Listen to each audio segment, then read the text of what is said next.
भव्यात्माओं, वर्तमान में इस 20वीं सदी में आचार्य श्री सांसार महाराज ने जो दक्षिण से उत्तर में समय शिखर की यात्रा करके जो जैन मुनियों की, दिगंबर जैन साधुओं की चर्या और परंपरा को दिग्गज व्यापी बनाया,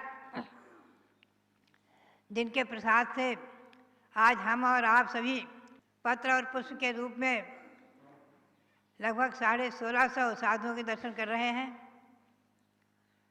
ऐसे श्री सांसार महाराज प्रथमाचार्य हुए हैं। उन्हीं की परंपरा में हम और आप सभी वर्तमान में ये आगम पंथ, जिसे कि 20 पंथ कहते हैं, दक्षिण में बराबर अविरत चालू है। उत्तर प्रदेश में कहीं कहीं 13 और पंथ और 20 पंथ के भेद थे। दिगंबर जैन परंपरा में 2 भेद हो गए हैं। फिर भी आज गौरव है, प्रसन्नता है कि ये आगम परंपरा, आर्ष परंपरा जीवंत है, जयवंत है और दिग्गज व्यापी है। अब हम आपको ले चलें अनादि निधन शाश्वत ऐसा महामंत्र जो कि सठखंडागम ग्रंथ में मंगलाचरण के रूप में है, उसका उच्चारण करेंगे। नमो हरिहंताणम, नमो सिद्धाणम, नमो आर्याणम, नमो उवध्यायाणम, नमो लोये सबुसाहूनम, सिद्धां सिद्ध्यर्थमानम्य सर्वांस्त्रैलोक्यमूर्धगान्, इष्टः सर्वक्रान्ते सौ शांति स्वैरधार्यते, शांति स्वैरधार्यते। भव्यात्माओं, हमारे सामने विराजमान है सठखंडागम ग्रंथ, जो कि प्रथमाचार्य श्री सांसार महाराज की कृपा प्रसाद से ही हिंदी अनुवाद होकर प्रकाशित हुए, छपे, मुद्रित हुए और जो सठखंडागम ग्रंथ 16 के नाम से 16 पुस्तकों में विभाजित छप चुके हैं, उन्हीं को आधार बनाकर मैंने इस सठखंडागम ग्रंथ पर सिद्धांत चिंतामणि नाम से संस्कृत टीका भी लिखी थी।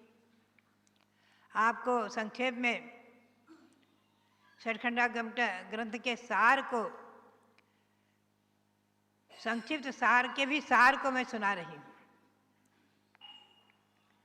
प्रथम पुस्तक में, प्रथम खंड में, प्रथम पुस्तक में श्री पुष्पचंद आचार्य ने महामंत्र नमोकार मंत्र को तो अनादि निधन मंत्र को मंगलाचरण में लिया है।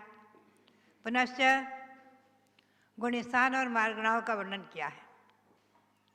हम और आप सभी वर्तमान में देख रहे हैं सम्यक दृष्टि श्रावक चौथे और 5वें गुणस्थान वृत्ति। चतुर्थ गुणस्थान में अणुवृत्ति नहीं है, केवल सम्यक दर्शन है।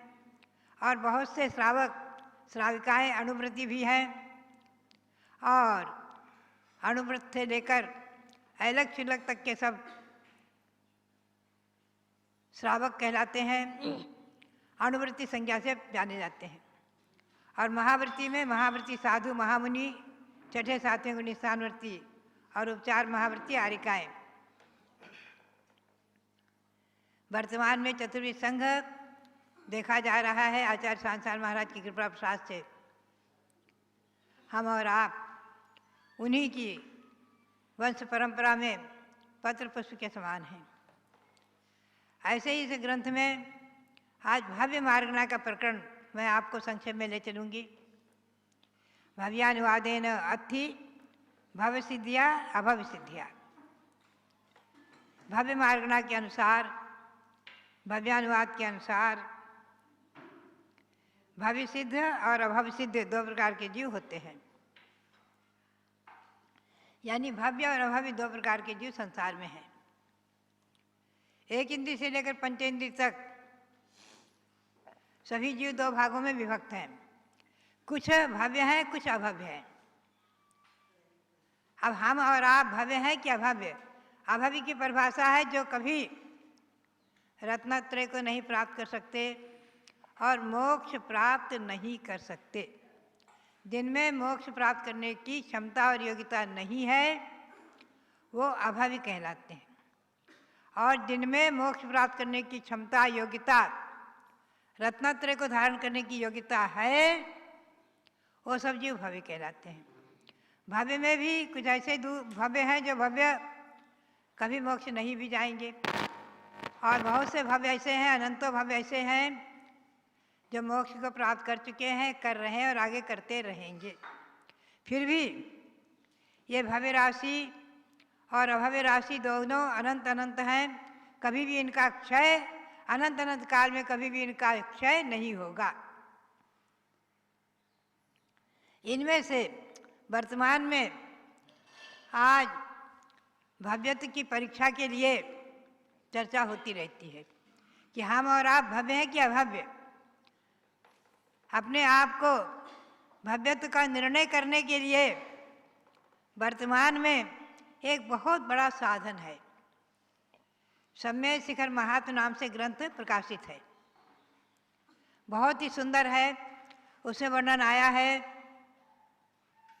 आचार्य श्री के मुँह से भी मैंने सुना है, सांसार महाराज जी के और आचार्य श्री वीरसार जी महाराज, उनके प्रथम पट्ट शिष्य, प्रथम पट्टाचार्य,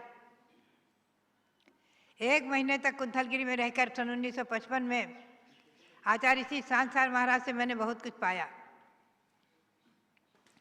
और मैंने सुना है भव्यात्माओं, भव्य की परीक्षा आज सहज हो जाती है सम्यक शिखर की वंदना से।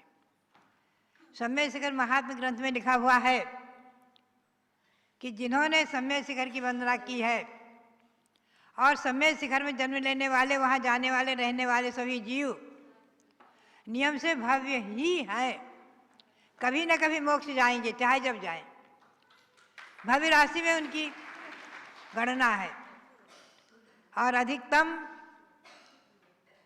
वंदना करने वालों के लिए अधिकतम 49 भाव निर्धारित किए हैं। अधिकतम 49 भाव, एक कम 50 नियम से उसके अंदर ही अंदर वो मोक्ष प्राप्त करेंगे। तो आप सभी लोग प्रायः, मैं समझती हूँ, सभी ने सम्यक शिखर की वंदना की हुई होगी, और जिन्होंने नहीं की है वो अवश्य करें। वर्तमान में ये कसौटी सम्यक शिखर की वंदना, ये बहुत ही महत्वपूर्ण विषय है। संसार में अभी वर्तमान में इस विश्व में, उपलब्ध विश्व में हमारे 2 ही तीर्थ हैं। यहाँ इस जम्बूद्वीप के भरत क्षेत्र में 2 तीर्थ हैं, शाश्वत 2 तीर्थ हैं। बाकी तीर्थ तो सब तीर्थंकरों के कल्याणकों से और उनके अतिशय अधिक से तीर्थ बने हैं। शाश्वत तीर्थ अयोध्या और शाश्वत तीर्थ सम्यक शिखर, 2 तीर्थ शाश्वत हैं, 2 मंत्र शाश्वत हैं, ध्यान रखें। णमोकार महामंत्र शाश्वत है और चत्तारी मंगल पाठ शाश्वत है। 2 मंत्र शाश्वत हैं, 2 तीर्थ शाश्वत हैं। भव्यात्माओं, हमारी और आपकी आत्मा शाश्वत है, अनादिकालीन, और कब से हम और आप संसार में हैं इसका निर्णय केवल ही भगवान के समान सिवाय कोई नहीं कर सकता। असंख्यातों अनंतों भव्य जीव ऐसे हैं जो इस संसार में वर्तमान में अपने भव्यत्व का निर्णय करके और भव्यत्व की कसौटी में मोक्ष मार्ग में लगे हुए हैं। 170 कर्मभूमि है 2.5 द्वीप में। पहली कर्मभूमि है जम्बूद्वीप का भरत क्षेत्र, यहाँ का आर्यखंड, जहाँ हम और आप हैं, पहली कर्मभूमि में है। ऐसे 170 कर्मभूमि है 2.5 द्वीप में। उन सब की रचना 13 द्वीप मंदिर में दिखाई गई है। 13 द्वीप रचना मंदिर जो है उसमें 170 कर्मभूमियाँ दिखाई गई हैं, सब बताई गई हैं। जम्बूद्वीप में खुले मैदान में निर्मित जो जम्बूद्वीप है जैन भूगोल, इसमें 34 कर्मभूमि दिखाई गई हैं। भरत क्षेत्र का आर्यखंड, जिसमें हम और आप हैं जम्बूद्वीप के। तो भव्यत्व की कसौटी, भव्यत्व की परीक्षा, ऐसे भव्य जीव एक इंद्री से लेकर 4 गतियों में और पंचेंद्री में सहयोग केवली तक सब भव्य जीव हैं और अभव्य हैं। वो नियम से एक इंद्रिय से लेकर पंचेंद्रिय तक तो है, लेकिन एक मिथ्यात्व गुण स्थान में ही रहते हैं। उनका कभी भी कोई गुण स्थान बदल नहीं सकता, मिथ्यात्व गुण स्थान ही रहता अभव्य जीवों का, क्योंकि सम्यक दर्शन कभी उन्होंने पाया नहीं और कभी पाएंगे नहीं।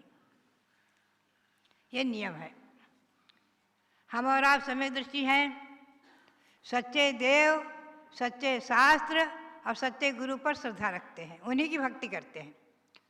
और उनके अतिरिक्त जो नाना प्रकार के भिन्न भिन्न कल्पित देव, शास्त्र और गुरु हैं, उनसे दूर रहते हैं। यही सम्यक दर्शन, सम्यक दृष्टि जीव इस प्रकार से इस मोक्ष मार्ग में चल रहे हैं। ये बात ध्यान में रखने की है। सम्यक दृष्टि की यही पहचान, हम और आप स्वयं अपने आप अपना निर्णय ले सकते हैं सम्यक दर्शन का, कोई दूसरा निर्णय नहीं कर सकता। हमें और आपको स्वयं अपना निर्णय लेना है कि हम सम्यक दृष्टि हैं या नहीं। यदि आपको सच्चे देव, सच्चे शास्त्र, सच्चे गुरु पर दृढ़ विश्वास है, उन्हीं की भक्ति करते हैं, उनके अतिरिक्त किसी अन्य देव देवी आदि की भक्ति नहीं करते हैं, मिथ्यात्व के त्याग करने वाले हैं, मिथ्यात्व से दूर हैं, मिथ्यात्व से रहित हैं, तो आप निश्चित ही सम्यक दृष्टि हैं, निकट संसारी हैं। और गौतम स्वामी के शब्दों में तो उन्होंने यहाँ तक कहा है कि जो अणुवृत्ति है, सम्यक दृष्टि और अणुवृत्ति है, नियम से 2-3 भाव लेकर के, अधिकतम 2-3 भाव लेकर मोक्ष प्राप्त करेंगे, और अधिकतम 7-8 भाव, कम से कम 2-3 भाव लेकर मोक्ष प्राप्त करेंगे। उनमें ही हम और आप अपने को समझना चाहिए, हमें और आपको अपने को उन्हीं में अपनी गणना लेनी चाहिए। इस प्रकार से भव्यत्व मार्गकांड के वर्णन में श्री पुष्पचंद आचार्य के कथन के अनुसार इस षटखंडागम ग्रंथ में संक्षेप में सार रूप में मैंने आपको बताया कि हम और आप भव्य हैं, अभव्य नहीं हैं। इसका निर्णय करते हुए, दृढ़ श्रद्धा रखते हुए सम्यक दृष्टि बन करके और अनुभूति और महावृत्ति बन करके अपने मनुष्य जीवन को सार्थक करना चाहिए। मनुष्य जन्म का सार आचार्य श्री सांसार महाराज के शब्दों में, बाबा नो संयम धारण करा, भ्यू न का, भ्यू न का, भ्यू न का, बाबा नो संयम धारण करा, ये शब्द उनके ध्यान में रखना चाहिए।